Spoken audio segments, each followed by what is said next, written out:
3 day fever অর্থাৎ 3 দিনের জ্বর। সাধারণত ফাল্গুন চৈত্র মাসে এই সমস্যাটা দেখা যায়। শীতের শেষে যখন ফাল্গুনের হাওয়া আসে ঠিক তখনই আমাদের দেশে গরু এবং মহিষের এই রোগটা হয়। তো এটি একটি খুব সাধারণ একটি জ্বর, 3 দিনের ভিতরে সাধারণত সেরে যায়। তবে আমরা এখন ধারণা করছি এই রোগটা এখন মিউটেশন করছে, কারণ স্বাভাবিক এফিমেরাল ফিভারের যে সমস্ত লক্ষণ, সেই লক্ষণের সাথে এখন কখনো কখনো অনেক গরুতে তীব্র শ্বাসকষ্ট দেখা যায়।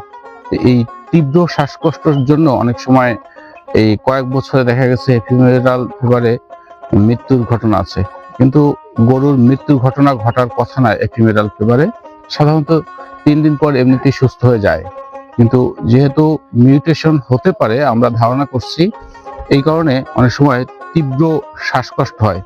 এফিমেরাল ফিভার হওয়ার জন্য আপনারা যে জিনিসটা লক্ষ্য করবেন, তাদের প্রথম ব্যাপার হচ্ছে যখন শীতের শেষে ফাগুনের হাওয়া আসবে ঠিক সেই সময় এই ভাইরাসটা ছড়িয়ে পড়ে, কারণ মশা এবং মাছি হচ্ছে এদের বাহক। এই সময়টা মশা এবং মাছি তাদের প্রজনন ঘটায়, তারা বাইরে এসে তাদের এই যে রক্তটা এক গাভী থেকে আরেক গাভী, এক গরু থেকে আরেক গরুতে যায়, তখন কিন্তু এই রোগটা ছড়িয়ে পড়ে। তো এইটি দেখার জন্য আপনাকে যেটা বুঝতে হবে সেটা হচ্ছে প্রচন্ড জ্বর আসবে। এক্ষেত্রে 103 থেকে 107 ডিগ্রি পর্যন্ত এই জ্বর আসতে পারে। এরপরে পেশি, এই যে মাংস পেশিগুলো আছে, এই মাংস পেশিগুলো খিঁচুনি আসতে পারে। এছাড়া পায়ে ব্যথা এরকম ভাবে খোঁড়াতে পারে, মুখ থেকে লালা পড়তে পারে, অলরেডি গরুটার লালা চলে এসেছে। তো এই ক্ষেত্রে একজন অভিজ্ঞ ভেটেরিয়ান, অর্থাৎ আপনারা উপজেলা স্বাস্থ্য কমপ্লেক্স, উপজেলা ভেটেরিনারি হসপিটাল থেকে আপনারা চিকিৎসা নিতে পারেন। অবশ্যই সেক্ষেত্রে ভিএস আসবে, আর ভিএস যদি কোনো কারণে ব্যস্ত থাকে তাহলে আমাদের এরকম পাঠাবেন। তো সেই ক্ষেত্রে এই গরুগুলো সঠিক ট্রিটমেন্ট দিতে পারলে গরুগুলো কিন্তু ভালো হয়ে যাবে। তবে এই টাইমটায় আপনাকে যেটা করতে হবে, প্রচুর পরিমাণে রেস্টে দিতে হবে, গরুর মাথায় কিছুটা পানি দিতে হবে, মশা মাছি যাতে কাছে না আসতে পারে এই জিনিসটা খেয়াল করতে হবে। এটি সব থেকে বড় ব্যাপার। আর যদি কোথাও মাংস শক্ত হয়ে আসে, তো সেই ক্ষেত্রে অবশ্যই আবার পুনরায় ডাক্তারের কাছে পরামর্শ নিতে হবে, কারণ এফিমেরাল ফিভারের সাথে আরেকটি সমস্যা আছে, বাদলা রোগের সাথে কিন্তু দুইটা রোগেরই কাছাকাছি মিল আছে। অনেকেই হয়তো এটা ধরতে পারে না। তো অনেকে যদি বাদলা হয়ে যায়, এই ক্ষেত্রে যদি আপনারা এফিমেরাল ভেবে যদি বসে থাকেন তাহলে কিন্তু ভুল হয়ে যাবে, কারণ বাদলা রোগে কিন্তু মৃত্যুর হার অনেক বেশি। তো এই 2 বছর বা 2.5 বছরের নিচের যে গরুগুলো আছে সেগুলোর কিন্তু এই বাদলা হওয়ার সম্ভাবনা থাকে। তো আমরা এখানে নিশ্চিত হয়েছি এটা এফিমেরাল ফিভার। এই ক্ষেত্রে পেইন কিলারটা হচ্ছে সব থেকে বড় ব্যাপার, আর সাথে অ্যান্টিহিস্টামিন প্রয়োজন বোধে।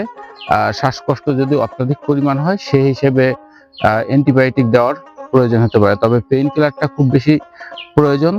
আর শ্বাসকষ্ট হলে অ্যান্টিবায়োটিক, এছাড়া অ্যান্টিহিস্টামিন, এই হচ্ছে এর মূল চিকিৎসা। এবং রেস্টে দিতে হবে। আর রোগ প্রতিরোধ ক্ষমতা ওঠার জন্য যখন সে পানি খাবে, পানির সাথে একটু লেবুর রস এটা দিলে কিন্তু এর রোগ প্রতিরোধ ক্ষমতাটা ভালো হবে। তো আজকের ভিডিও আর বড় করছি না, আপনাদের আমি জানালাম যে এফিমেরাল রোগটা কি, কেন হয়। এটি একটি ভাইরাস জনিত রোগ এবং এটি এই শীতের শেষে যখন বসন্তের হাওয়া বয় ঠিক তখনই মশামাছির মাধ্যমে এই রোগটা ছড়ায়। এটা নিয়ে চিন্তিত হওয়ার কোনো কারণ নেই। তবে যদি বেশি সমস্যা দেখেন সেক্ষেত্রে অবশ্যই ডাক্তারের পরামর্শ নিতে হবে, এবং ডাক্তারের পরামর্শ অনুযায়ী যদি গাইডলাইন অনুসরণ করেন তাহলে তেমন কোনো অসুবিধা হবে না। কিন্তু দুঃখের বিষয় একটি, সেটা হচ্ছে আমরা ধারণা করছি এটি ভাইরাসটা মিউটেশন করতেছে, কারণ সাধারণ যে লক্ষণ তার থেকে ভিন্ন লক্ষণ এখন এই কয়েক বছর দেখা যাচ্ছে, এবং আমাদের এই আশেপাশে এফিমেরালে মৃত্যুর ঘটনা পর্যন্ত দেখা গেছে, সাধারণত যেটা দেখা আগে পরে যায় না। তো বন্ধুরা, আপনারা মৃত্তিকা জীবন ও প্রকৃতি ইউটিউব চ্যানেলটি অবশ্যই সাবস্ক্রাইব করবেন এবং আমাদের ফেসবুক পেজে অবশ্যই ফলো দিয়ে পাশে থাকবেন কৃষি বিষয়ে এবং খামার সংশ্লিষ্ট বিভিন্ন তথ্য পেতে। সবাইকে ধন্যবাদ।